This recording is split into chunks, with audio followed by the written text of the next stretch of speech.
Hey, I'm your host, the Dr. Danko, come on in. You've been missing out, so let's begin. Pumpkin_crumb is your host here too. When you hear the beat, you know what to do. Why didn't you warn me? Why didn't you warn me now? Why didn't you warn me?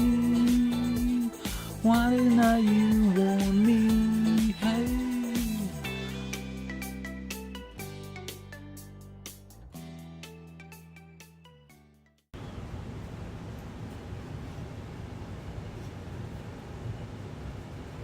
Good evening and welcome to the Matthew Danko podcast. Don't call it that. I'm your host, Matthew, the Dr. Danko. This is Why Did Not You Warn Me? Oh, I'm sorry. Are we doing that? Because together. We've been taking so many weeks off, it feels like the Matthew Danko podcast where I just never did an episode. Self-burn. Respect. Oh, I know. Yeah. It was like a biannual... Bannual. Centennial event. I would just do episode the moon has to be in the appropriate house. Yeah, the planets have to align. Right. All of it. But you wait for the eclipse. Yeah. Yeah. The eclipse, as they say in my hometown. The electronic clips. They're for your hair. Oh, yeah? They change colors. With and the patterns. Change of the moon. Yes. That's not a bad marketing idea. The eclipse. But no, we've actually been away. Show your friends you're out of this world. Aw, that was good. Thank you. Go ahead, we've been away. We've been away from our show for various reasons. Number one being just work. Yeah, basically that we're adults who have jobs now, where for the first several months we did this podcast, we were not. We were unemployed. Right, so it was easier to stick to a schedule. It was, and so we picked Thursday arbitrarily. And it just worked. Yeah, it just worked. We stuck to it pretty, I want to say, until we got to Pittsburgh. I think so. And even a little bit into Pittsburgh. But I've been a bit of a job slut since we got here. This week just started my fourth job that I've had since we moved here.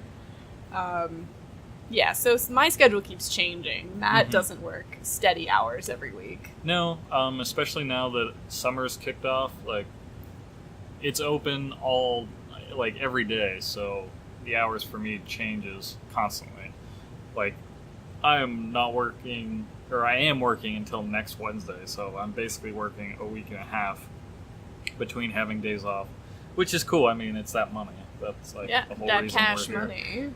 But it's hard to predict when we'll have time off, and then we're usually so tired. It's all the bullshit reasons I did give when I did the Matthew Danko podcast.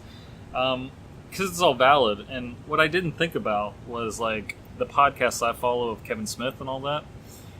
He doesn't do an episode for every podcast, every week. There are some breaks in between. Yeah, I was sort of figuring that he was sort of a do-it-when-you-feel-it kind of guy. Yeah, in the beginning, he would do, Smodcast once a week, but that's when Scott Mosier and him were, staying inside the U.S., but now Scott's over in France doing projects with Disney. And, just so you know, your update on the Smuniverse. Smodco. It's not the Smuniverse. The Skuniverse is their movie. I knew they had a thing, but whatever. The Smodco family, whatever. The Smamily. Yes. Anyway. But then he eventually got other people on the show, and it wasn't just about catching up. Yeah, I wasn't finished. But Edumacation, they do live shows and everything, which prevents them from doing a show once a week, but long-winded series of excuses for it's not going to be regular anytime soon. My point being is that the show is for us, right? We're not doing it to feed our fan base. The fans, right? So sorry, Mom, but you had to wait. But honestly, I'm sure the anticipation is going to make this one that much better. Hopefully. I mean, we had a lot of stuff happen between the last episode and now. Yeah. So if you want to go first with what you've read the last few weeks. Shit. Yeah, I read a lot. You read a lot. Well, I've mostly been reading nonfiction for my jobs. I think I mentioned this on one of our podcasts, that I was working in the infant room of a daycare. Yeah. So I was reading a an infant development book, which was actually amazing. The guy who wrote it, his name is Nicholas Day. I don't remember what the book is called. I know the 4 parts were... Nope, I don't even remember the 4 parts. This is like smile, touch... Suck, smile, touch, toddle. Thank you. Yeah. Those were the 4 parts. And it was like, I just grabbed this book at random from the library, but it was like an anthropological study of infancy throughout time. And basically what it boiled down to was everything that we think is like be-all, end-all, vitally important for infant development isn't. Like we have this like firm understanding that infants sit and then they crawl and then they cruise and then they walk. For those all of you at specific times in their life. Well, more or less. Well, yeah, but like... The timing isn't necessarily as important as the order of events. No. I'm saying that people like to stick to those things. Yeah, and like, if their baby hasn't crawled by 8 months, they're freaking something's out. Wrong with them. Yeah, apparently I didn't roll over until I was 10 months, and my father was, like, ready to call in the specialists, and my mom was like, you need to calm down. I did have a weird crawl. Your one leg, like... The girl from The Ring is I had a wonky leg. Yeah. The leg was fine. Like, there was nothing wrong with it. I just wasn't using it. One of the babies at the daycare had the wonky crawl. Oh, yeah? Yeah. But basically, so what I was trying to get to was that that specific order of things has only come into being within the last 100 years, because babies never used to crawl because there weren't safe, clean places for them to move around on the floor. Right. And in parts of the developing world, they don't let babies crawl because it's disgusting and they could eat shit and die. True. However, on Education, I found out that they did like studies and like babies that crawl around on the floor. Yeah, they're down there with all the shit and everything, but it actually helps build their immune system to all the stuff that they're exposed to. I didn't say they didn't crawl. No, I said the adults don't let them. Right, because, they can get shit and die. Because of the colloquial beliefs that they'll die. I'm just saying now, since crawling has been normalized. Right, yeah, so we have this idea that crawling has to happen, but really it doesn't. Yeah. Like, all of the things that we, like... infants with pacifiers. Pacifiers have gone in and out of vogue, and anything to do with infants, people are passionately to die for one way or the other. Yeah. And that changes, like, every 50 to 100 years. Like, it's not even that long in the scheme of things. Like, pacifiers go in and out of vogue, and they're gonna ruin your child, or they're helping your child soothe, or your child is gonna be a chronic masturbator if they suck on things too much. Like, that was my You just said hi to your mom. I know. I understand. Okay. Yeah, there are bugs. We're in the basement. Disgusting. So we're on location this week. Yeah. Because, our apartment... We're doing have laundry, things to do, right. So we're in my parents' basement. Like weirdos. Like 20-somethings. Yeah, because it's super cool down here. So I'm going to try to edit the sound. And I did some tests, and it should work. But if you hear any strange noises, it's just the monsters about to kill us. Yeah. So I read about babies. I read a book about Australia that I'm not going to talk about at all because it was boring. Yeah, I was not super interested in that book. No, it's called Down Under by Bill Bryson. And Bill Bryson is apparently a very funny travel writer, but... He missed it that did time. did not hit the mark in Down Under. What else? I started reading Montessori, The Modern Approach by... Wow. I have it right here. Finally. By Paula Polk Lillard. And this book was actually given to me by my Montessori preschool teacher when I started teaching a couple years ago. But I picked this one up because my new job is an assistant teacher at a Montessori school for the birth to 3 age. So I am brushing up on my Montessori methods so I don't fuck up any kids. And for those unfamiliar with Montessori as a concept, because I hadn't heard the word until I met you. Oh, see, my life has been I Montessori. know, you were a Montessori kid, so I please explain to our few listeners we have what Montessori is. So the fundamental concept of Montessori education is respect for the child, which sounds like a fucking no-brainer. But what that boils down to in the classroom is letting the child sort of self-direct. So and I just learned this in reading today, the Montessori method sort of came about accidentally. Maria Montessori had been studying children for a while and working with them and trying to tweak methods of learning, because she found she was teaching a class of, she referred to them as asylum idiots, because, it was the 18 whatevers, and that's just what they were called. But she had children that were mentally subpar, shall we say. And she was able to get them literate to the level of regular children in in an average elementary school. And she was like, it's probably not good that these mentally handicapped children got to the level that these average children are sitting at. Like, if these children can be brought up so much, then these average children are probably not learning enough. Yeah. So she started conducting more studies, and what I actually learned was that she had a classroom full of kids, and one day, instead of locking her cabinets before she left them open. So the next day when the kids came in, they went right to the materials and picked them up themselves, which is sort of now the foundation for the Montessori classroom. Yeah. All of the shelves are at child height, and it's called work. They're not toys. Every work that the child can do has a lesson plan for it. So the child goes to the work that they would like to do, and they take it to their table, and they sit down, and what Maria Montessori found is that children can concentrate on their work for just insanely long periods of time, doing the same thing over and over and over again, and not until they get it or until it gets easy, just over and over and over and over. And it's something about the child's mind developing, and it's basically the idea that education isn't something that's forced on you, it's something that happens to you as an individual. You just need a teacher observing and materials that are appropriate for opening your mind like that.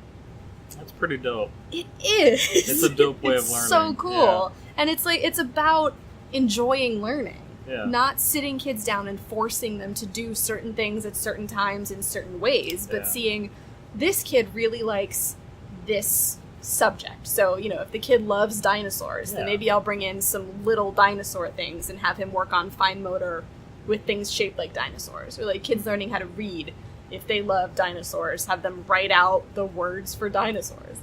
That's super cool. Yeah. And what age range does the Montessori school usually go up to? In America, it's generally between ages 3 and 7. Okay. But the school where I work, they actually go up through 6th grade. Okay. And you can do Montessori for any age. Right. It's a learning style. Yeah. So it has to be tailored for either younger than 3 or, older than a certain age. Okay. But, and if you have children that grow up with it, then by the time they get to middle school and high school, they know how to self-direct. Right. That's cool. It's fascinating. Because, the things I didn't like about school, because, I did like learning, and especially in elementary school, I was a teacher's pet, more or less. I got straight A's and whatnot. And then that slowly declined. No, I mean, I got straight A's pretty much the whole time, but in my senior year, I kind of slacked off, because it's my senior year, whatever. Right, I did too. But, definitely in the elementary school days, there was a lot of shit that they, you could sort of tell that they were making us do it, and, especially in 5th grade, those, to learn our times tables, they print out a whole sheet of, 60... you had to do it, for time. Yeah, you had to do it in, a minute. Yeah. So, in theory, each one would take you a second to figure out. Right. And, you got graded on that shit. And you're that supposed to have always it made me memorized. Terrified of doing math. Yeah, there are the things that, at least the American education system does not recognize is that children learn in different ways. Yeah, and totally. My preschool teacher, when I was talking to her a couple of years ago, because I went in and actually subbed in her classroom for, I think, a week or 2. Yeah. And I was just so blown away by how just warm and peaceful her classroom felt. You don't notice those things when you're 5, but, coming back in as an adult. And she was just talking about, how she has tailored Montessori to work the way she wants it to. And she was telling me she had a little girl in her class at that point that she thought would actually benefit from mainstream education. She's like, not everyone is a Montessori learner. I mean, that's also true. You just have to be willing to look at the kid and analyze what's going to be best for them versus what's going to, churn out automatons. Right. All those stupid standardized tests and shit like that. Yeah, and the other thing, my high school theater teacher, he was a huge influence in my life, obviously. What? Right. He was not familiar with Montessori, but I realized one day, it just hit me all of a sudden that the reason his class was working for me so well was because it was Montessori. He saw what we were interested in, whether it was tech or acting or directing, and he let us do it. Mm-hmm. Find a project and do it. Whatever we brought to him, we could do. Yeah. I mean, within reason, as long as we're not just dicking around. But, those of us who, he could tell we were, directing ourselves, he just let us run with it. Which, that's pretty cool. Yeah, and I think that more learning should be like that, because there's no reason people should, children should have to hate going to school. Oh, totally. Or stress about it. And it's a lot. Oh, for real. Yeah. But yeah, so I've been reading about Montessori and just sort of reinvigorating myself in this learning style, because I've always loved it. I was a Montessori kid, which, it's kind of a for life deal. Yeah, so I got this job and I was over the moon. And they liked you right away. They did like me right away because they said I was a Montessori kid. Yeah. Well, I also mentioned that at this other job, I could hear the teacher across the hall yelling that the kids were bad. Yeah. And the woman who was interviewing me was like, but children can't be bad. Right. They can make choices that frustrate us, but it's because they don't know better. Yeah. I was like, thank you. Yeah. This is gonna work. That's surprising to me. Yeah, and I mean, granted, I'm working with toddlers and not infants, and toddlers are frustrating because when infants cry, it's because something is wrong. When toddlers cry, it's because you told them to clean up and they don't want to, which I have considerably less sympathy for. And there are also, quirky little Montessori things that you say, just, weird phrases. Right. Oh, go choose some work, please. Are you making safe choices for your body? Yeah, it's a lot. It's all kinds of a lot. But I'm there to learn and to observe, and I'm excited about the opportunity. So yeah, and it sounds really cool, and you seemed really excited about it. It's a much more peaceful way of learning and way of being in a classroom. And the other very nice thing is that the teachers that I'm working with seem to actually like children, which is a nice change from where I was before. Yeah. I also said I was going to talk about Riverdale when I finish season 1, but I think at this point I'm just going to wait until I finish the whole thing, because I've talked about a lot and I'm almost done season 2, so. So, sweetheart, love of my life, what have you been watching? What haven't I been watching? Right. I've watched so much shit these last few weeks, you wouldn't believe. I do believe. Because, especially when we had our day off, I think on our... Whenever that was. Yeah, I don't know when it was, but I was just binge watching a lot of shit, and before this work week, I mean, the last work week was very difficult, but I'd have all this time to myself when you were coming home from work, and I just kept watching shit, nonstop. So, I don't think I talked about it on... I don't remember. You might remember. Dimension 404? I don't think you talked about it. No, I think I talked to you specifically about it, but I definitely didn't talk about it on the show. Not to your other friends. Right. My non-existent your mother. Listeners. Yes. So Dimension 404 is a Hulu channel original series. Which is pretty cool because I wasn't familiar with a lot of Hulu original series because Netflix is our thing, and then Devin was nice enough to give us her my best friend and platonic love of my life. Yes, your hetero life mate. Exactly. Well, I mean, yeah, no, casting aspersions on her. No, that's true. That's just a thing from the Jay and Silent Bob movie. Oh, it's a reference. Yeah. You never make references. I know. I should start doing that more. You should. You might like me. Maybe. Someday.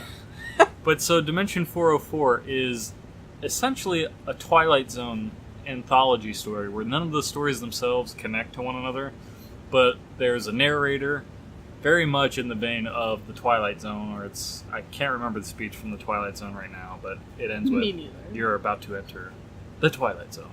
Doo-doo-doo-doo, and then it would do the music. Wow. This opens up with, like, somewhat of a situation happens, and then it'll pan over to, like, a digital clock or something like that, and then the numbers will start freaking out, and then it'll land on 404, and the narrator, who is Mark Hamill, of all people, I know, it's so amazing. First, I thought he had directed the pilot episode, and then I had to, like, back it up, and then I saw that it was narrated by him, which was still cool. Right. But it's like, this story cannot be found in your reality. You're entering Dimension 404, and, like, I don't know if you've ever used the internet. No. And you've been looking for a web page, and there's an error message that 404 pops. not found. Yeah, exactly. Oh, is that what it is? Yeah. Oh, it's not like 4:04 o'clock. Right. Okay. It just, like, fucks with you, and, like, the guys listen to the radio, and then it turns to channel 404, and then it's him broadcasting through the radio. Like, interesting. Yeah. It's really cool. And the whole concept, it's very geared towards, like, the age of technology and shit like that.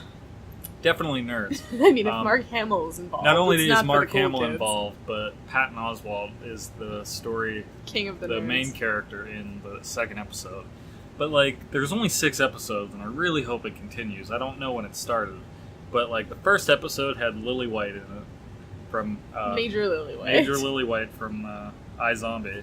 One of my, like, favorite actors, because he's just so, like, he's so beautiful, is what you were gonna say. he is beautiful, but he's not a jerk. He's a very nice guy and charming and can be funny and sad and, like, and he does it all. self-deprecating. Yeah, exactly. Perfect. A perfect human specimen. And so in the first episode, his story is like he's been on so many dates he can't find the right person. So his roommate's like, "Why don't you make a match?" It's like Tinder and whatnot. You Okay, find Cupid. shit like that. And he finds this girl. I want to say her name's Amanda, but that's probably not it. I'm very bad with names. And they match 100%. And the girl is Leah Michele. So they meet at a bar and they start talking, and, like, everything they're talking about is lining up properly. That he's, like, super happy, super in love, like, right away. And then... I bet she's gleeful. Yes. Just having her own spring awakening. Oh my god. Alright, so anyways, it's like 2 months into the relationship, he talks to his roommate and is like, "I love this girl. I want to get her, like, a ring, but not like an engagement ring, but just like I really want to love thing." like and a he's like, "Dude, you should probably slow down. You've been dating this girl for what, like 2 months?" He's like, "Yeah, but you don't understand. We match like 100%." And, like, I mean, for you, that's practically like 12 lifetimes. right. But what happens is, the twist is, when he's like, I love you to this girl, she's like, whoa, we've only been dating for 2 months. And then she's like, "I can't do this is too much." And he's like, not taking no for an answer, not in a creepy way, but just like, "I think we can make this work," and things like that. And he's real like, he's on his way out the door, and he's like, "You know what, I'm not giving up on you," and all that. And then she, like, pulls out her phone, swipes left on his picture, and these dudes just come out and take Lily White hostage. And you're like, what the fuck is going on? Like, this is insane. And, like, he gets away and makes it back to his roommates. Like, I don't know what's happening. These guys just popped out of nowhere. And then his roommate is like, whoa, slow down. Trying to calm him down. And then he pulls out this tranquilizer gun and snaps him in the neck. And it turns out Lily White is a clone. And there have been several other Lily White versions before. God bless. But he has been made to match her. So she has kept changing the things that she wants in a significant other, and so every time it doesn't work out, they tweak it a little more. And then Lily White eventually, like, you know, every time they bring back a clone, take him out of service or whatever, they put him to work inside the corporation as, like, janitors or whatever. But this particular Lily White... It's weird that you keep calling him Lily White. I know, but I don't remember his name. They call him Major. No, Lily White. In iZombie, I know. they call him Major. They never call him Lily White. They do call him Lily White every now and then, but they do when call the him Major. soldier I don't boys know. talk to him. Everyone else calls him Major. Fine, Major. Thank you. Just makes me think of I Dream of Jeannie, which has nothing like you can connect to, but the main character on that was Major, and he kept Jeannie in a bottle, and she would do his biddings. Are you done? No. So, this particular Major... Thank you. ...is, like, you know, we were perfect for each other, and, like, I can't believe she, like, didn't see what good was in me. Like, I can be good and shit like that. That he fights back and, like, takes the place of the next clone to go out, and he's just about to fool, like, the test he has to do, but he says, like, a phrase that he said when he was the first Major, and, like, that blows his whole cover, and then he starts fighting back, and they take him again, and all this other shit, and then Joel McHale shows up, because he's running the Make a Magic Corporation. That makes sense. And he's like, I created this place because my wife died, and blah, blah, blah, and I wanted to preserve her memory, blah, blah, blah. Blah, blah, blah. Yeah. Beautiful.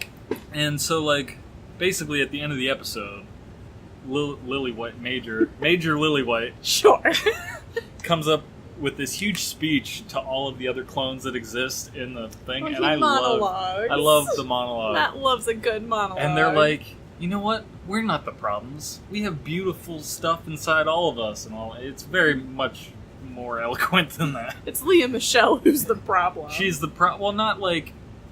It's like we were made for that purpose. Like, our one purpose was to be a match for her, and when she said we were no good, we lost our purpose in life. But then, like, a song that they really love comes over on the overhead speaker, and they're like, yeah, this song just makes me think of her, and then that Major Lily White is like, no, this song is still really awesome. We still really love this song. We just hate what it's associating us to. So, like, we can find the beauty in shitty situations and all this stuff. Like, there's beauty inside all of us, even though she didn't want us. We can be good on our own. And gets the whole clone troop to, like, revolt. Do a and little put dance number. Joel McHale in this, like, vaporizer Joel that, like, if McHale. you don't want to be an employee, you can recycle your body for science, but it just zaps you and uses your... and Just blowing leftover. past Joel McJail. I didn't say Joel McHale. I said Joel yeah, McJail. I know. I'm trying to forget. No, that's actually not bad. It's amazing. Okay, don't get ahead of yourself. It's the best. But anyways, so they fuck up the whole make a match situation, and he goes and lives his own life out in the real world and bumps into Leah Michelle.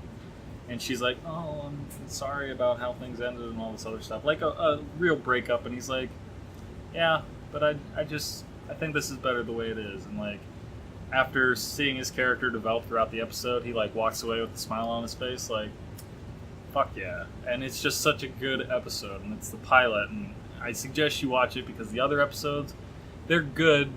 I don't think they're as good. The one with Patton Oswalt's good, but still weird. I'm not going to go through them episode by episode, but I really want to. How can you beat a room full of Major Lillywhites? You can't. All with different personas. Like, there's a drummer one, and, like, a jock one, and then, like, the smart guy and shit like that. It's fine. So I watched that, and the last episode was really good. I can't go into it, but I'll just say, like, the whole gimmick for that is there's this drug called Impulse that, like, slows down time for you. So you take a shot of it, and, like, gamers use it, so when they're playing, like, there's this one gamer that's, like, sponsored and shit, and he, like, has been doing Impulse to make him the best he can be at the game. It's like taking Felix Felicis before Quidditch. You can't do it. Exactly. Exactly. But then the one girl that's better than him realizes he's doing Impulse, and she takes it to beat him because she is better, and she wins and everything. But the more of Impulse you take, the longer stretch of time is. So she takes, like, a super amount at one point, and when she finally snaps back to reality, it's like 20 years later, and she has a family with kids and shit, and now she's just gone from this teenage mindset into, like, adulthood. Do you ever like, see Click? Yeah. Yeah. Similarly. Okay. But better. Well, it's hard to be worse. That's Although true. I cried a lot at that I did movie. too. Everyone did. Like, I don't think you couldn't. Right. And, I mean, I know it's an Adam Sandler movie, but, like... It had some heart to it. It had some heart to it. We don't need to discuss Click. No, we don't.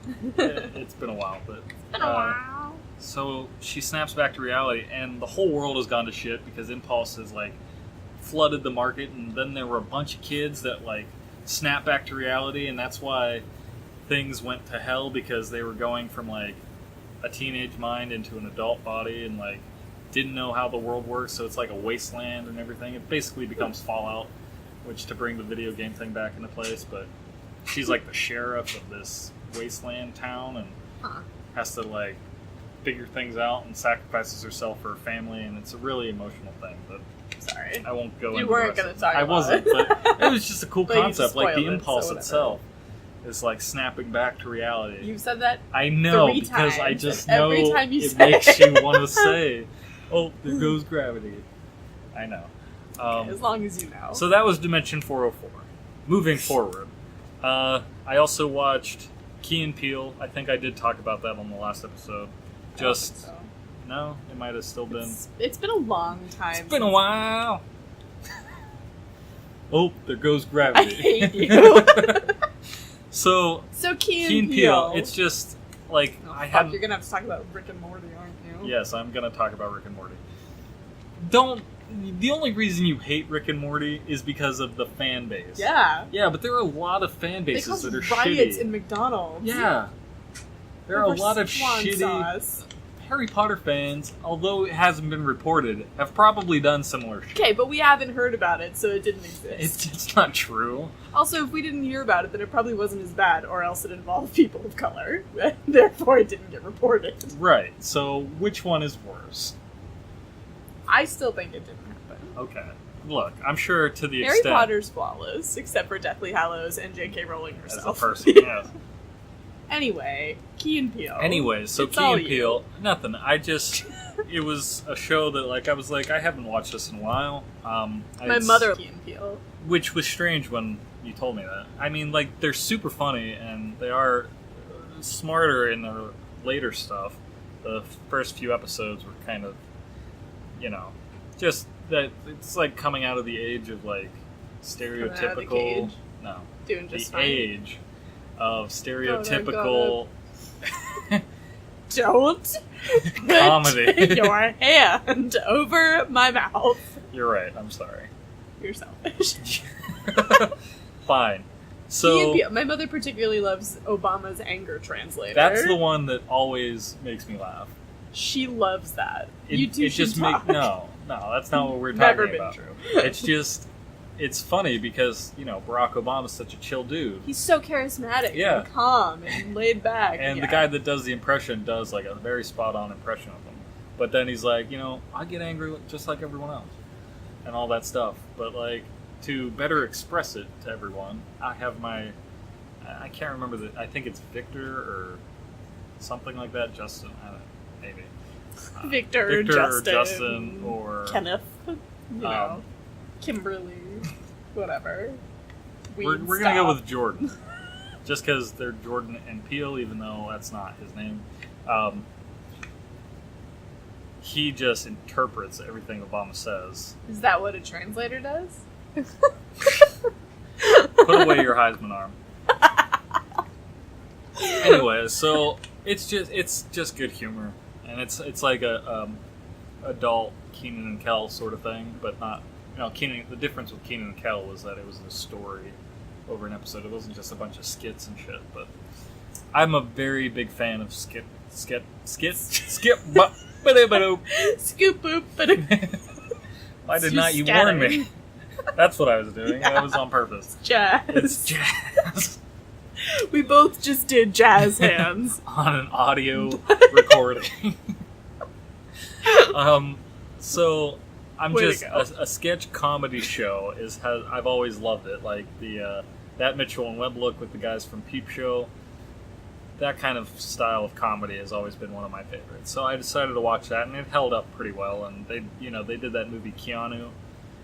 It came out a few years ago, but the premise was like two guys stumble into this crazy situation, and their little cat that they've called Keanu has been taken, and so they're going to bust up this like drug ring to get their cat back.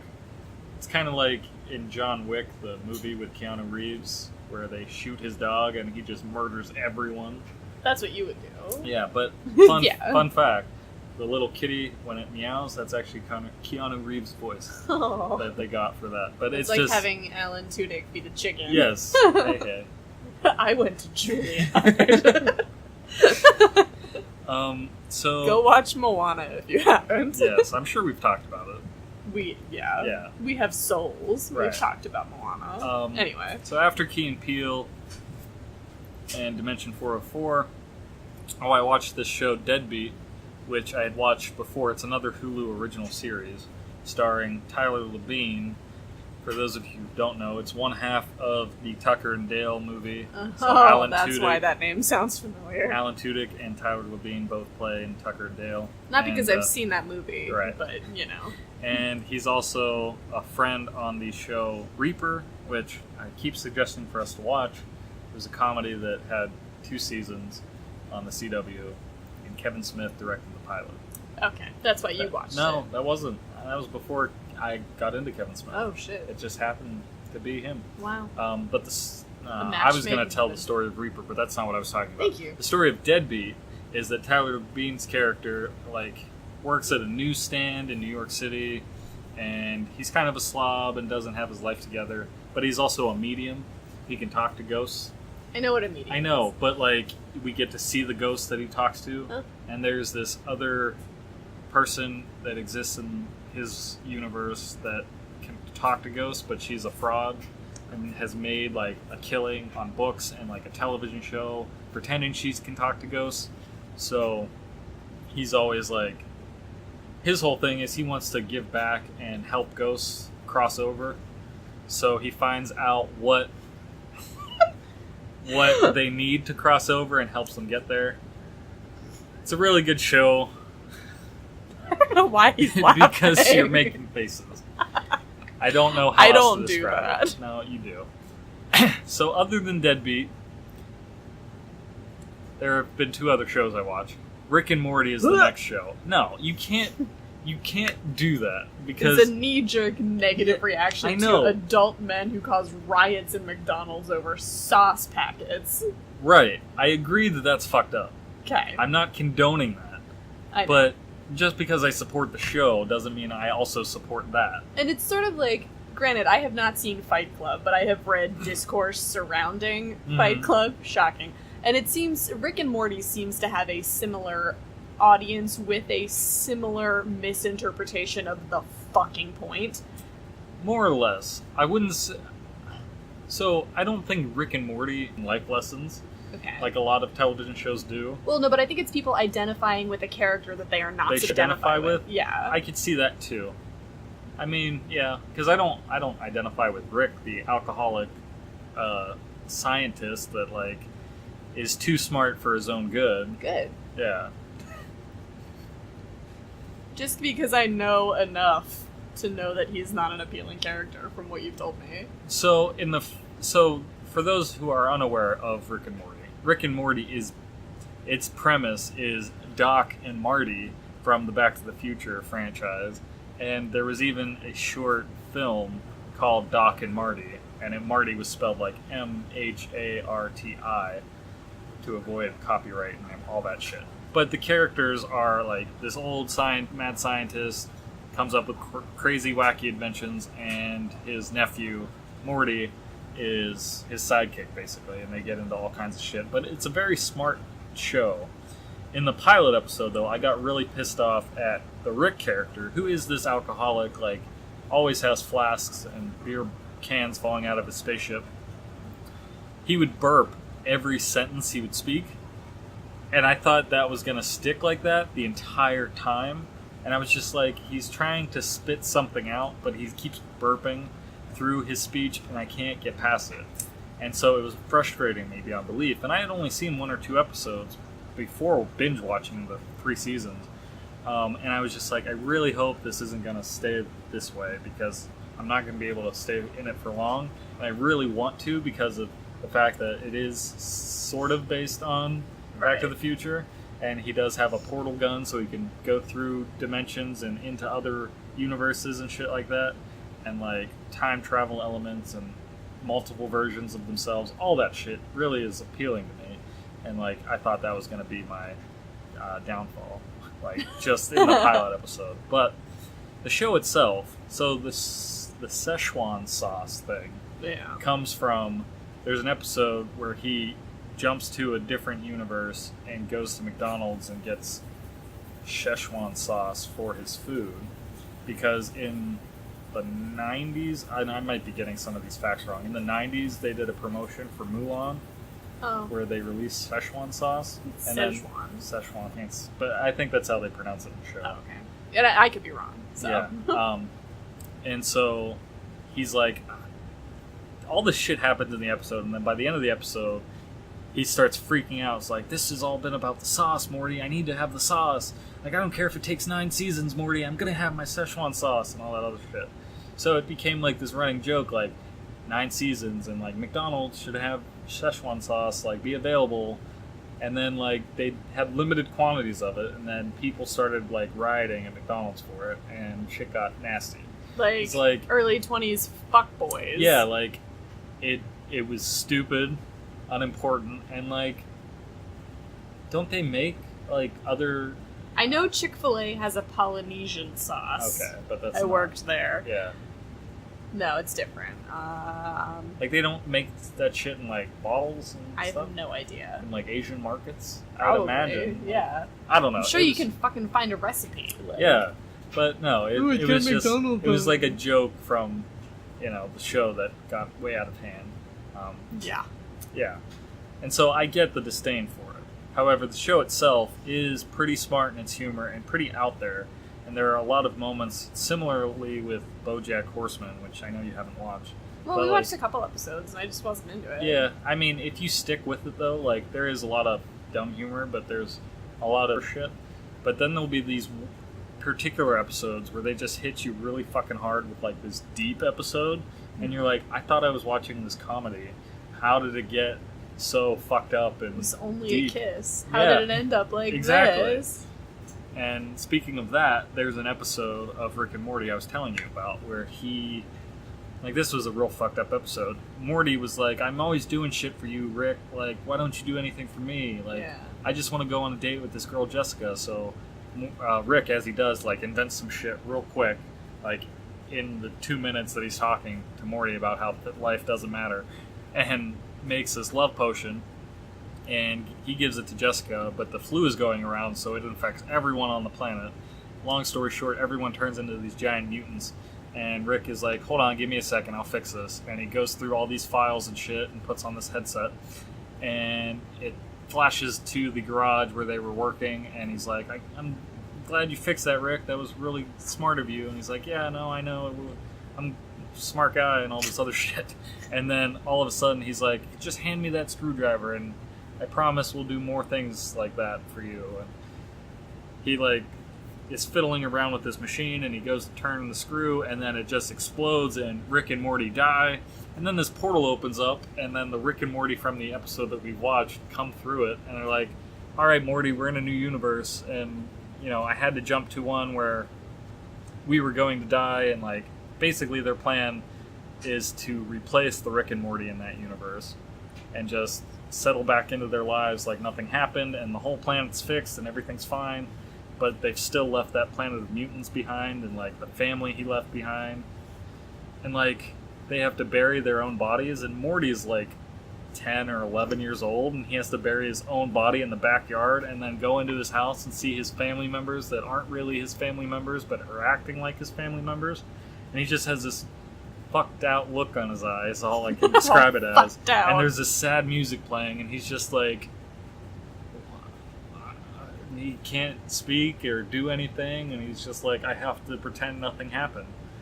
And then it just ends. And like, the other genius behind this show is that it was created by Dan Harmon, who is the writer for Community, which is the other show that I started watching after I finished Rick and Morty, because it's been a while since I've watched Community. And that show is just genius. It's taking a while to get back to, like, it's always been smart humor and dumb humor as well, but it gets more like poignant and relevant and not politically correct, but definitely it grows over the few seasons that it gets.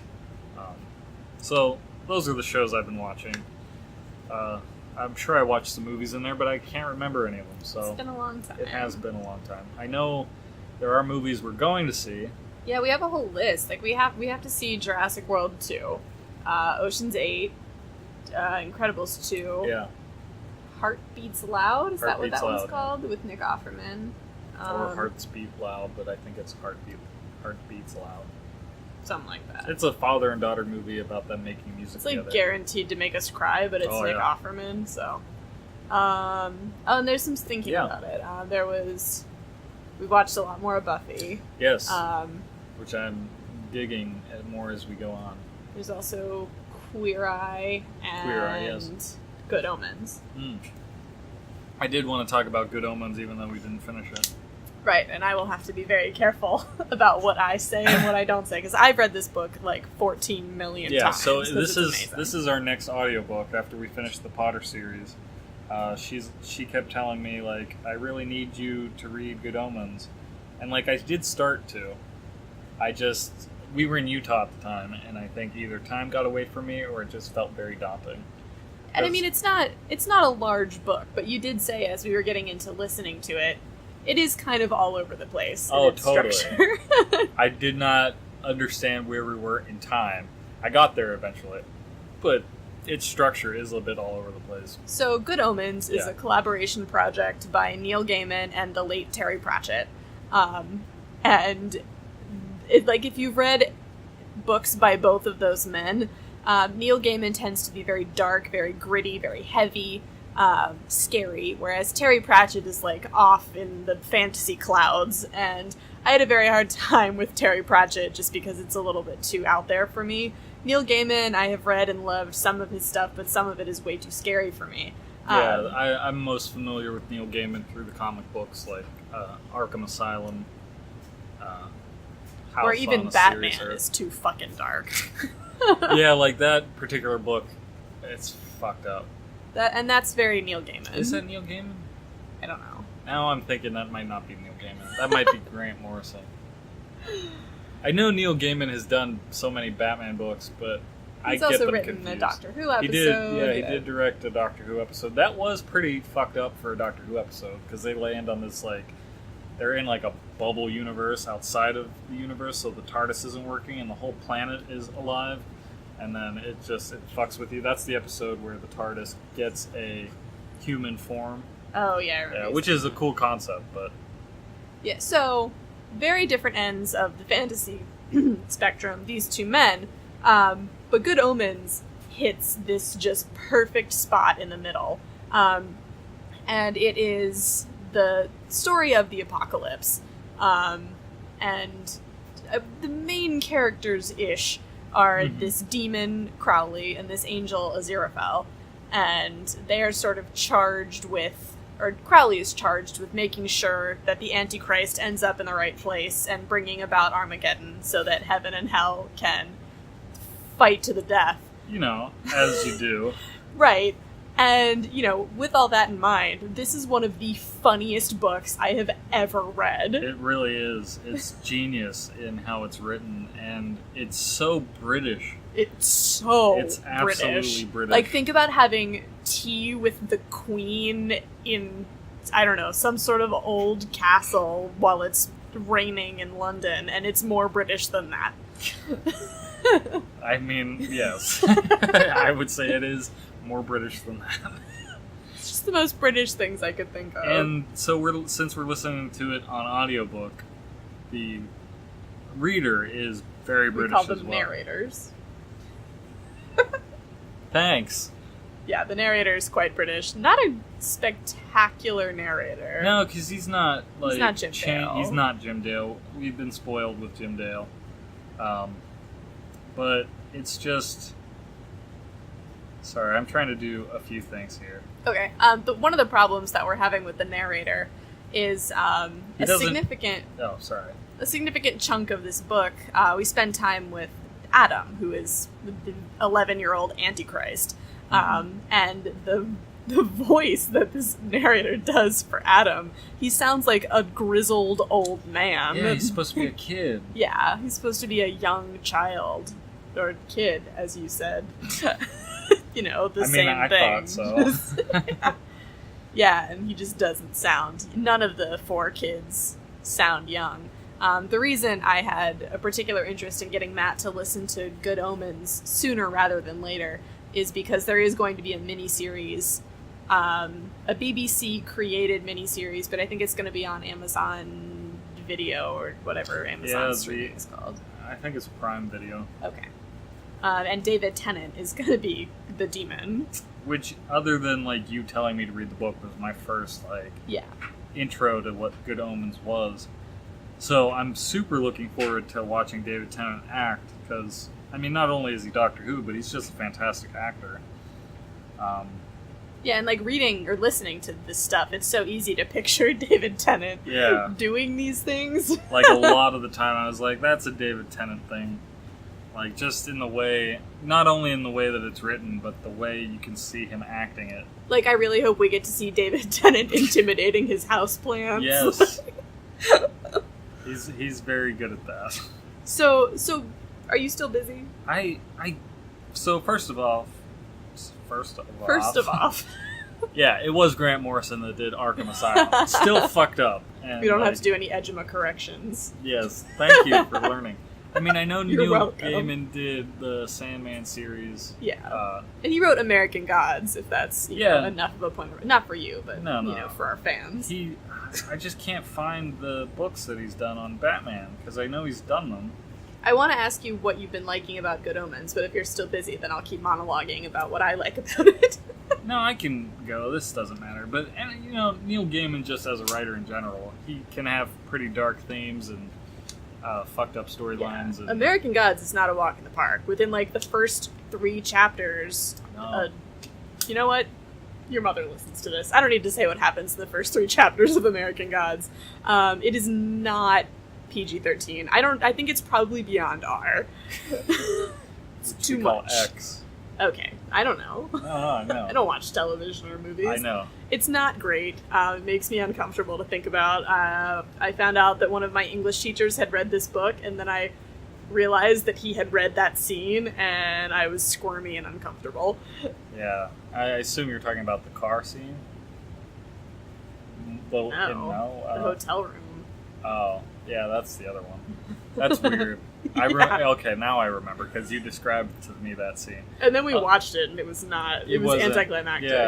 Yeah. Because I mean, you can't you can't show anything, even on HBO. Like, yeah, I think it's Showtime though. Whatever. Either way, they don't do it justice. What happens. Yeah. But so Good Omens. Yeah. What I'm really liking about it, first off, I'm a big fan of, like, I wouldn't call it the Rapture, but I'm a big fan of the apocalypse type stories. Armageddon type narrative. Like, yeah, just the sort of end of the world type shit. Like, I mean, back when 2012, the year was a thing. Oh, yeah. And everyone was like, the Mayan calendar, we're all going to die. Right. They just started pumping out movies about the end of the world. About how we're all going to die. Including a 2012 movie called 2012. That's so unoriginal. I know. It wasn't that bad. I mean, John Cusack was cool. Yeah. It's really the lack of creativity on that last one. I think the only good... And I haven't seen all of the end of the world movies that had come out from then to now. But one of the best end of the world movies, I think, was This Is the End. Is that the one that had Emma Watson? Yeah. Where, like, Hermione just stole all our shit? So, like, the premise of that is... and I can't remember, Jay something. The guy that was in She's Out of My League. It's like a real scrawny guy. You would probably know it if you saw him, but he's like coming to visit his buddy Seth Rogen, and Seth Rogen has his like LA friends, which is like James Franco and Jonah Hill and Craig Robinson, Daryl from The Office, but more so Doug Judy is what you know him as. I don't know why I couldn't come to that name sooner. The Pontiac Bandit. The Pontiac Bandit.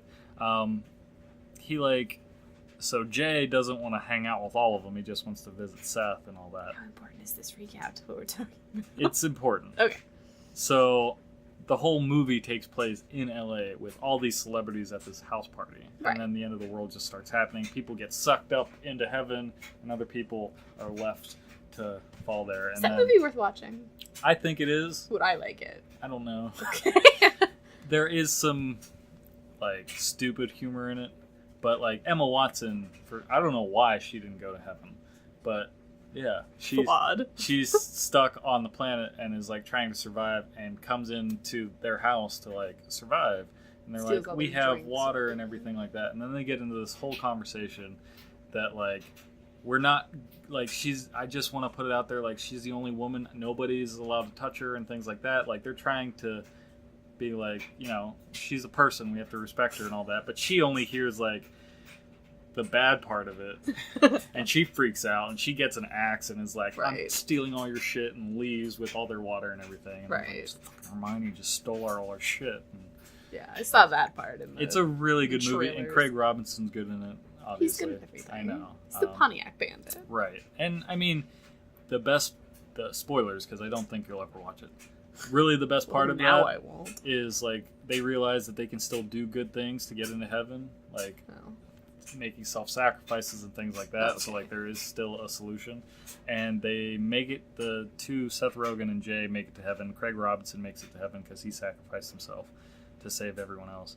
And they're like, and one of the best things about being in heaven, it's like, what's that? And then it's like, everybody, and the Backstreet Boys are there, and then they all just start dancing, and it's remember amazing. You telling me that. It's so good. Oh, Backstreet Boys. So I've always been interested in the end of the world.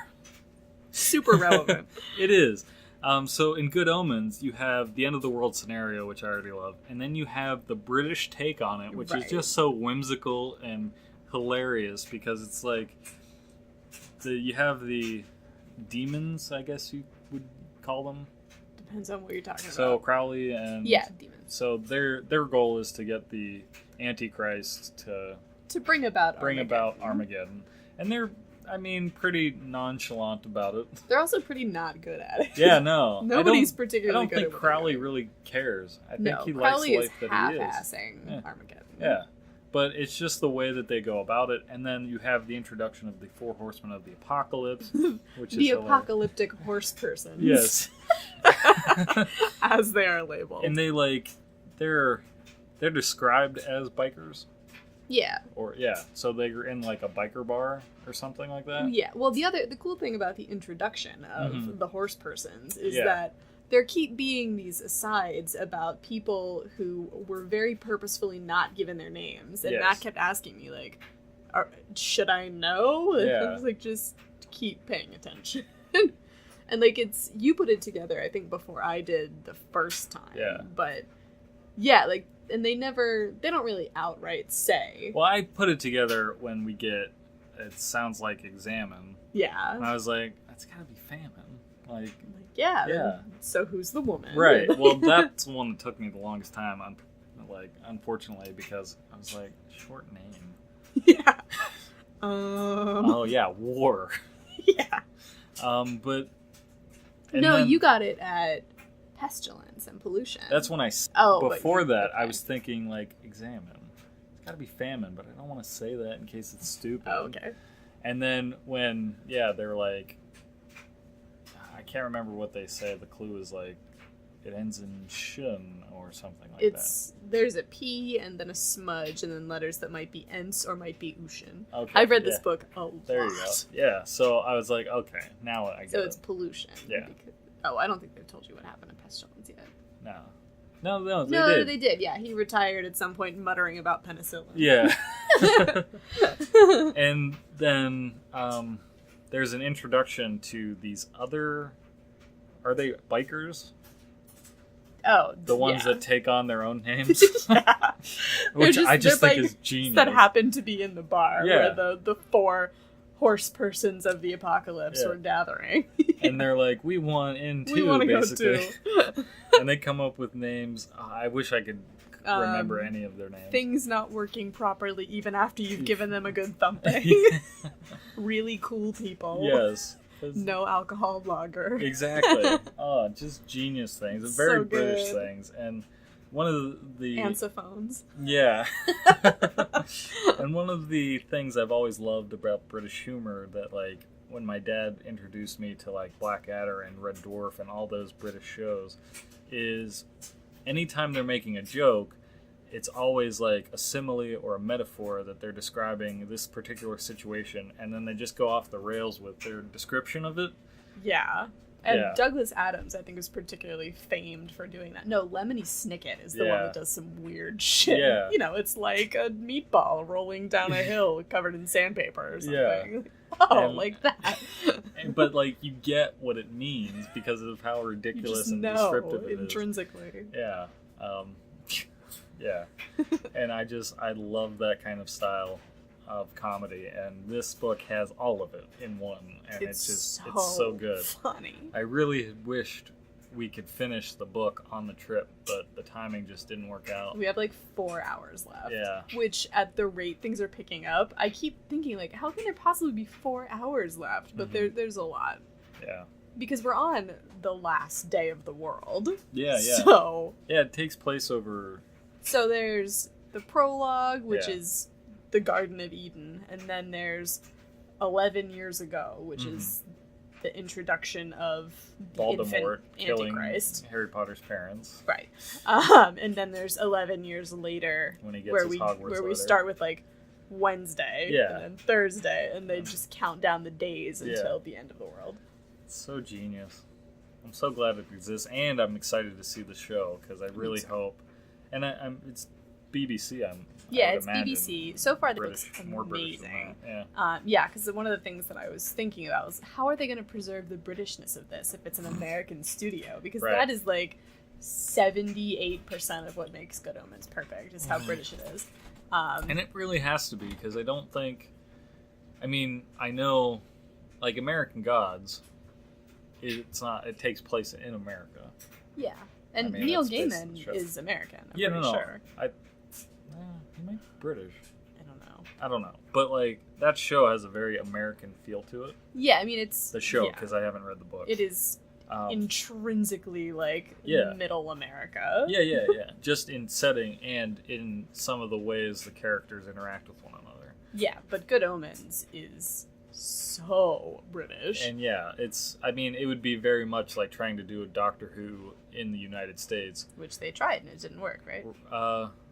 They made a movie. They did make a movie, and they brought, for the 8th Doctor, they brought him over for his television movie in, like, California for, like, a 2-hour-long TV movie. And fans just have all agreed to ignore it.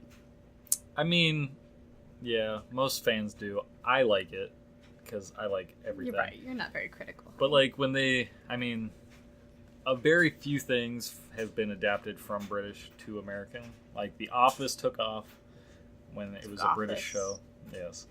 And the British series, I think, only had 2 seasons. Yeah, The Office is probably the most successful I would say. translation. But, like, Red Dwarf had... they had 2 pilots made for an American version. And they, like, altered everything about what Red Dwarf is, and it tanked, and nobody wanted it. And the British Red Dwarf has 12 seasons and is still going, and it started in the late 80s.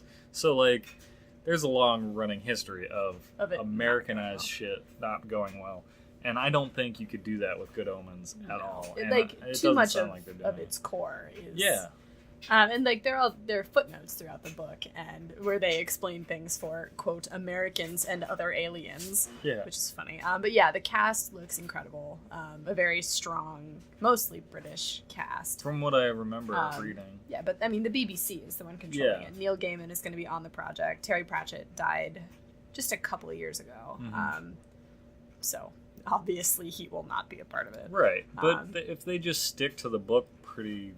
good. And it sounds like they are. It sounds like they're sort of adding things that are fun to add. Like Neil Gaiman was mentioning that we see more of the past, more of like Aziraphale and Crowley's adventures in previous centuries. Oh, that's cool. Yeah. So things that might have been alluded to in the book, but that we didn't get to see. Yeah, and that's the thing you get to do with television. Like, I don't know how many episodes it's going to have. Or... 6, I think.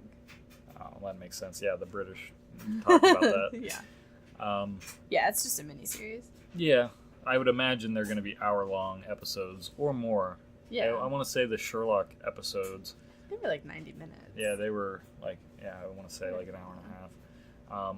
And then there were like 3 of them for each season. Right, and then you had to wait like 10 years for the next one. Right. So like the British have a good way of like keeping their shit short. But getting the point across with, like Americanized television takes 22 episodes and most of it's filler. Yeah. A lot of it is like just 4 of the 22 episodes are good. Yeah, and it's like you get a little bit of the plot moving forward, but then the whole episode is based on like one instance or insignificant thing that we forget about the next episode. Oh, that's the one where they don't talk. Yeah. Yeah. And it's a shame that it happens that way, but I do have high hopes for the show. I would really like it to be more than 6 episodes. I mean, if they can get everything in 6 episodes, great. And I mean, because it's not a terribly long book. No, it's not. It's just, it's interesting, and I want to see more of it. And I think that a lot of it will work very well visually. Yeah. Because, I mean, I don't want to say it's cinematic, but, I mean, a lot of it... It pretty much is. Okay. There's a lot of it I can see on It's screen. very visual. Yeah. And honestly, like, this is my first time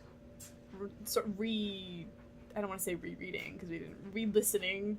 I don't know. Well, my first time rereading the book. If you can't say rereading, then I didn't read the Harry Potter series. Okay. My first time rereading the book since it was announced that David Tennant was going to be Crowley, and it's so easy to picture him. Yeah. In that, like, even, I've read the book a million times, and I've had some vague image of what Crowley looked like, but now it's David Tennant. Where do you think, if Alan Rickman were still alive, where do you think he would be on the show? If he would be on the show? That's a really good question, actually. I don't know. The Snape persona is the one we all think about, but I've seen Alan Rickman act circles around people, and he's such a great British actor. I could see him fitting into this show. I don't know as what. I want to say he'd be on like the hell side of it. Yeah. I don't think he's old enough to be Shadwell. No. Yeah. That's an excellent question. He'd totally be in there somewhere. I would think so. Like, in a world where, obviously, you can't have all the famous British actors, like Alan Rickman would love Good Omens. Probably Nick Offerman's going to be in it. That's right. Yeah. I forgot about that. He's the dad of the other kid. Yeah. Of Warlock. Yeah. Fuck.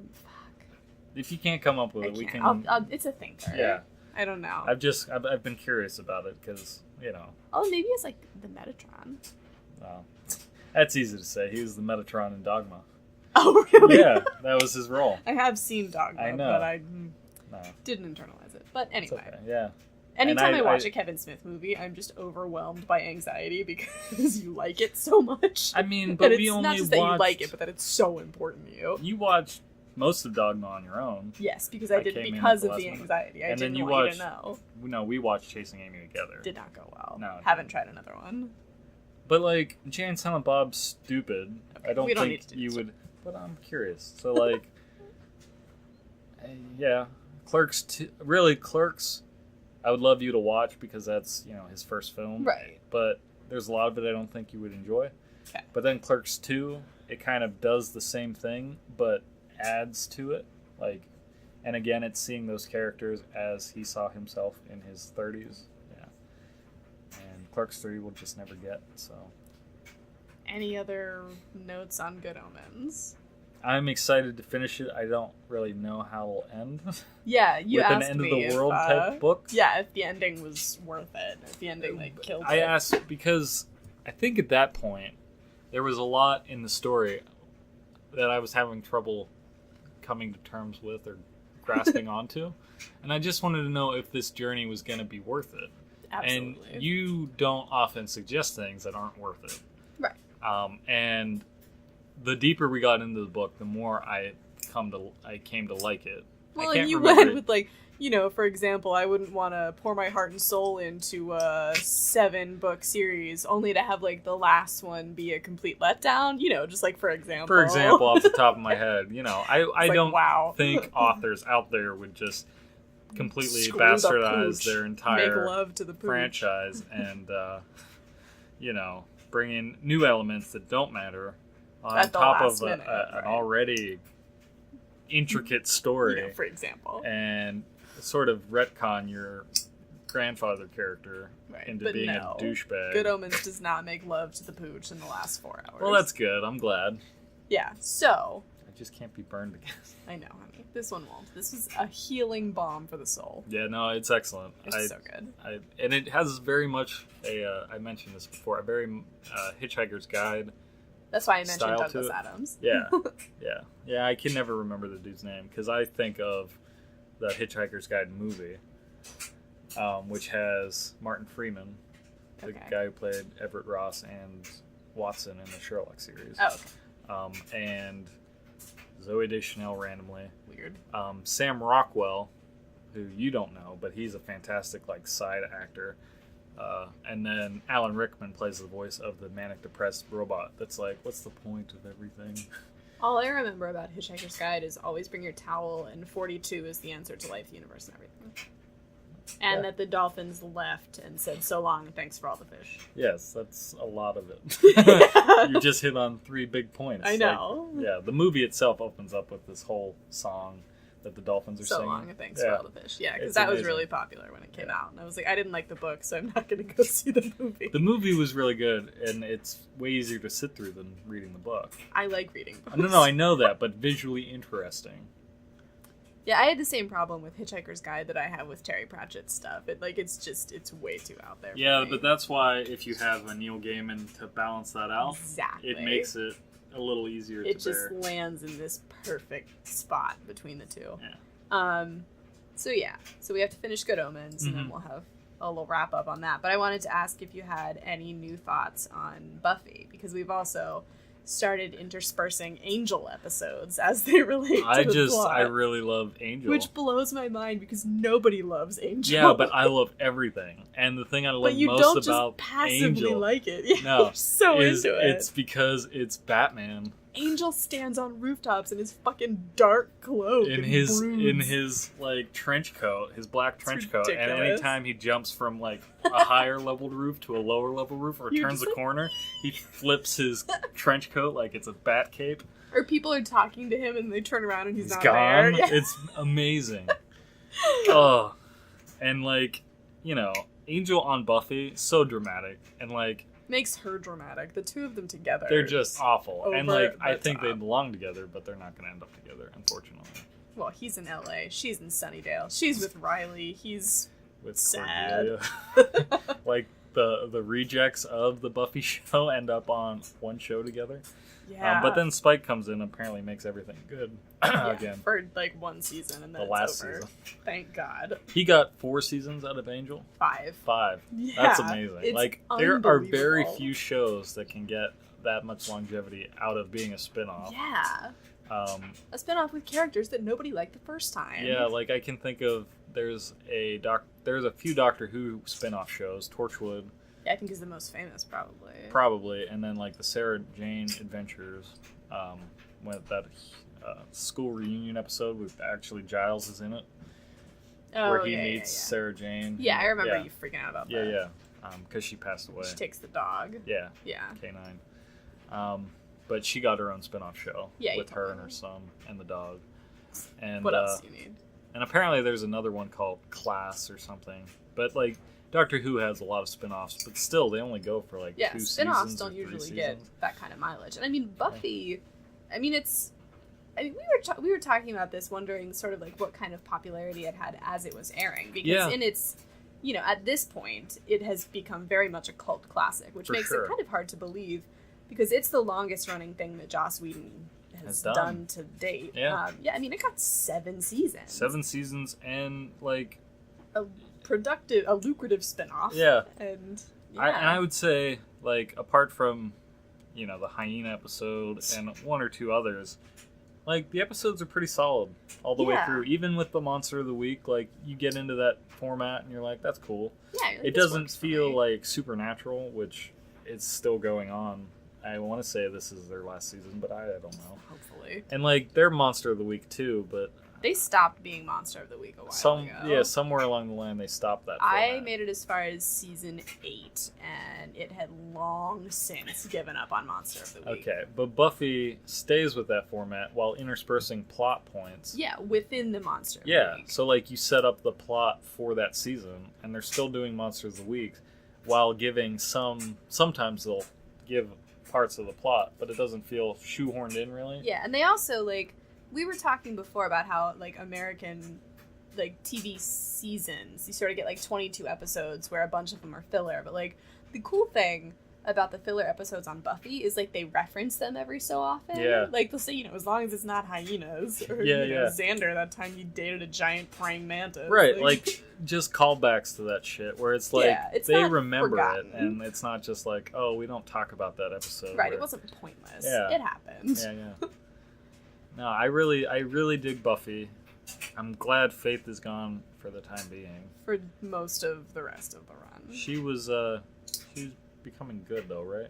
Yeah. We saw her on Angel. Angel has to save everyone. I know, like Batman. Right. But Well, it seems to more have or less. worked with Faith. Yeah. Now, I was so pissed off at her.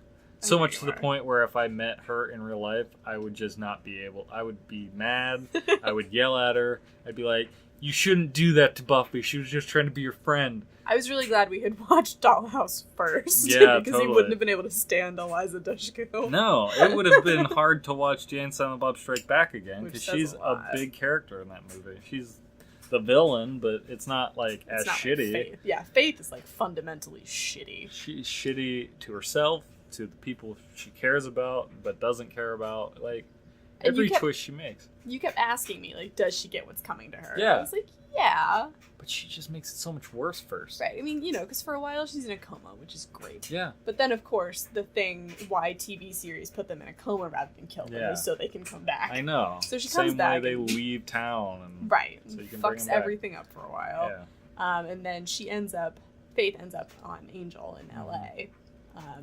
And Angel's whole thing with Faith was, if you like give me time with her, I can help. Like, she's in a dark place, but she's not unreachable. Essentially what he has dabbled with back and forth being that he was this guy who was turned into a vampire and jealous, Yeah. and then is like, now he has a soul, so he's mellowed out and doesn't do that anymore. But there are times where he like toes the line between good and evil. I mean, there was like a good 100 years where he was just solidly Yeah, and jealous. that's So right. he had to come to terms. Once he got the soul, the reason he I was forgot about cursed that, yeah. with the soul is so he would have to suffer the pain of all of the people atrocities he's he'd taken, committed. So he knows a little something about having to come out the other side of Yeah, that. yeah. So he Um, does think he can help her because he has some experience in that area.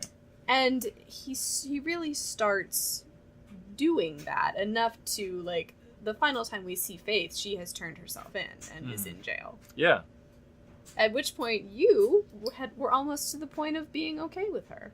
Because that's what happens. So, like, in the beginning of the episode, I'm still pissed off at her for everything she's done. I mean, she traded lives with Buffy and was going to let Buffy go to the Watchers, but the Watchers were going to kill her or something like that to censor she, like, to death. in Buffy's body, she slept with Buffy's boyfriend. Yeah, like, and all these it's just fucked a up really things. fucked up thing And, to do. like, It's dick moves. On had set. her mom hostage, and then they fight and switch bodies and all that shit. Yeah, it was a lot. And it's a whole thing. And then in that episode, like, I'm still coming off of all of that shit.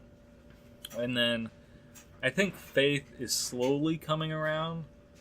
No. They get into a whole fight because she's going to kill Angel. She's hired by Wolfram and Hart, which Yeah. you don't know this, but Wolfram and Hart is sort of Angel's rival. Rivals. No, Yeah. I got that. Okay.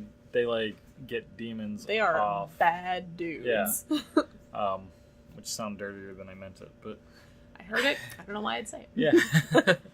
But yeah, so in that those few Angel episodes, she's literally hunting Angel, and Angel at one point is like, "I'm not going to fight you," and then because basically Faith wants to die, Right. That's So it, she like- wants to take on Angel, so Yeah. he'll kill her. right? Like that's her out, and Yeah. Angel's like, "I'm not going to do that," and she's like, "Just kill me already," and she starts giving up, and then like Wesley comes in at the last minute because he's just been tortured by her. Right. And then they're like, oh, so we're gonna let this girl who, tortured me and like held me hostage.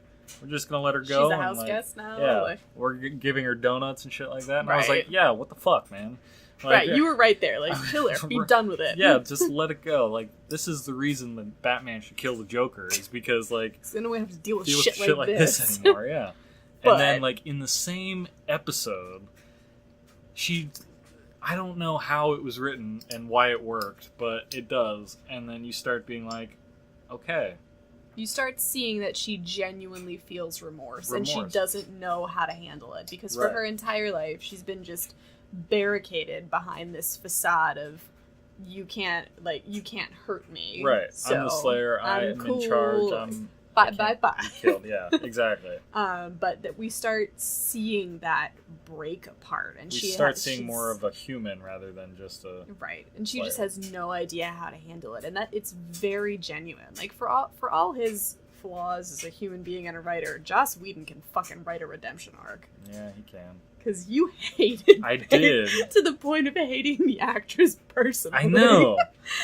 But by the end of it, you're like, okay. I'm not saying I'm fully back, but all right. right. I'm glad she's in jail. Glad she's in jail, not hurting anyone anymore. And she did it on her own accord, because there was the whole, like, the police force was after Faith, and, like... And Buffy and Angel were going to help her. Yeah. But I think they were also going to bring Angel in, or something like that. And then they go to the police precinct. And she's there. Yeah. And it's like, damn.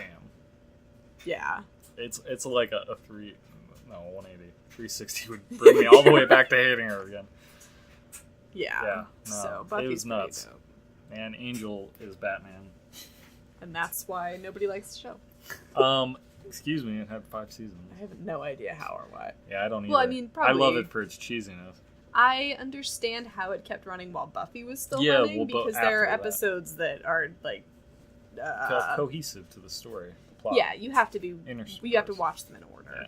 Yeah. But then, well, I guess once Buffy ends, Spike is on Angel. So that's how they got the last season. Kind of carries it over. Yeah, that makes sense. Yeah, and then it ended, because nobody cared anymore. Right. Yeah. But I will say that watching Buffy makes me want to buy the action figures. Yeah. Yeah, I want to get the whole Scooby Skang. So we just finished season 4 of Buffy. Uh-huh. Out of 7. Now we have to watch another Doctor Who. Which you're reluctant. I am reluctant. I get it.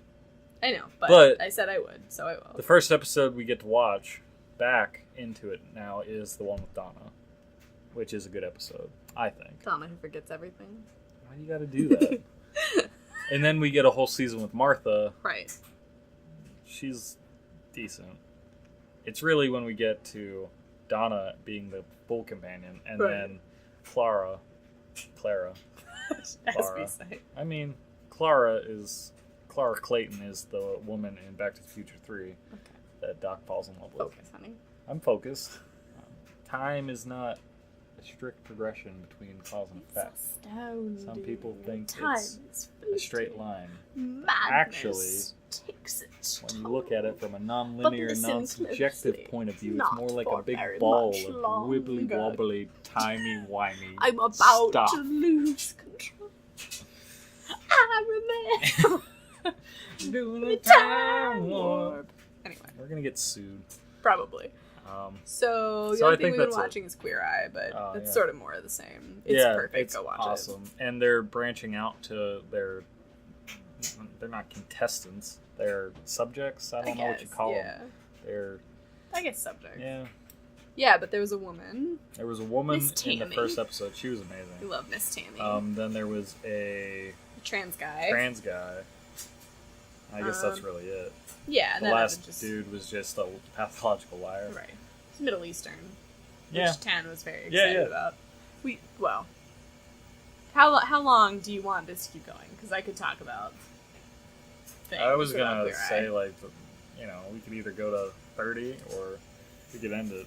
It doesn't matter to me. We can end it. We can talk about Queer Eye next time. When we finish the season? Yeah. All right. Do you think you'll be finished with Riverdale by then? I'm probably going to finish Riverdale tomorrow. Perfect. And we'll have stuff to talk about. Okay, great. Yeah. Love you, bye. Love you, bye. Thanks for listening to this late episode of Why Did Not You Warn Me? Not the Matthew Danko podcast. No, we switched gears eventually. Thanks for being patient with us in our yes, busy lives. Exactly. And also, fuck you, because this is our show. As much as we love people listening, like, we have to do the show when we want to. If it feels like a chore, then it's not going to be fun it, anymore. Yeah. And, like, I do want to keep it going. I don't want to let too much time go by between episodes, so we don't just be like, oh, we'll do it next week and then never do it. But we do it when we find time, when we feel able. And you know, when we're we emotionally usually are there. actively, like, trying to find time. Like, in a week where like, we're busy, we're like, well, why don't we try podcasting this day? And then if we get to that day and it doesn't work out, we try to plan for the next day when we podcast. It's also been a weird couple of weeks because we went to go see my grandmother, and then we went on vacation. That's true. And I have been miserable at work. We didn't even talk about all that. Vacation? Yeah. Fuck. Yeah. We'll talk about it next time. Yeah, we'll get it next time. Okay. Why Did Not You Warn Me? What's the next? Fuck. Subtitled. Subtitle, I don't Jesus know. Christ. Subtitled, Fuck You, This Is Our Show. Fuck You, This Is Our Show. Yeah. Okay, bye. I'm your host, Matthew the Dr. Danko. Oh, I'm your co-host, Hillary Crumb. Right. Pumpkin _ Crumb, which she Stop hasn't it. touched in ages. In months. Alright. Love you, bye. Bye.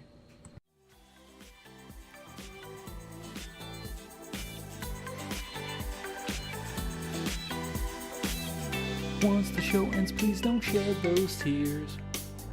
We'll come back again, so have no fear. Oh, we told you that it just might end up this way. What's the show called again? You cannot be saying, why didn't you warn me? Why didn't you warn me?